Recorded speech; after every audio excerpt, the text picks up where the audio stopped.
বিশ্ববিদ্যালয়ের শিক্ষক কর্মকর্তারা কি আদতে কোনোভাবে এই বঞ্চিত বা পিছিয়ে পড়া জনগোষ্ঠীর তালিকায় পড়ে কিনা? তো আমাদের একটাই যৌক্তিক দাবি, পোষ্য কোটা অতি দ্রুত বাতিল করতে হবে। আমরা গত 14 নভেম্বর রাজশাহী বিশ্ববিদ্যালয়ে পোষ্য কোটা বাতিলের দাবিতে আমরণ অনশনে বসেছিলাম, কিন্তু বিশ্ববিদ্যালয় প্রশাসনে আমাদের আশ্বস্ত করার পরেও আমাদের দাবি মেনে নেয়নি। আমরা ধারণা করছি যে বিশ্ববিদ্যালয় প্রশাসন হয়তো 24-এর অভ্যুত্থানে আহত, পঙ্গু এবং শহীদ ভাইদের রক্তের কথা ভুলে গেছে। আমাদের একটা সংকটাপন্ন অবস্থার কথা উল্লেখ করেছে যে বিশ্ববিদ্যালয় প্রশাসনে এমন অনেক টিচার আছে তারা চাই যে কোটা থাকুক, কিন্তু আমরা তাদেরকে স্ট্রেট বলেছি যে আমরা কোনো কোটা চাই না, তো ওনারা এটা অগ্রাহ্য করেছেন। তো এর জন্য পুনরায় আমরা আবার এখানে সমবেত হয়েছি।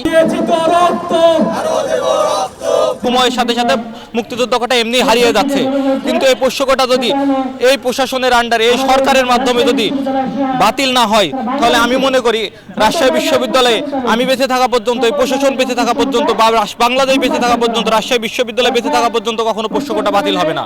অতএব আমাদের একটাই যৌক্তিক দাবি, পোষ্য কোটা অতি দ্রুত বাতিল করতে হবে। যদি সুবিধা গ্রহণ করতে হয় তাহলে সংবিধান আপনাকে বলছে আপনি যদি পিছিয়ে পড়া জনগোষ্ঠী হয়ে থাকেন তাহলে আপনার জন্য কোটার একটা পার্সেন্টেজ সরকার সাংবিধানিকভাবে আপনার জন্য ন্যায্যভাবে ধার্য করে দিছে।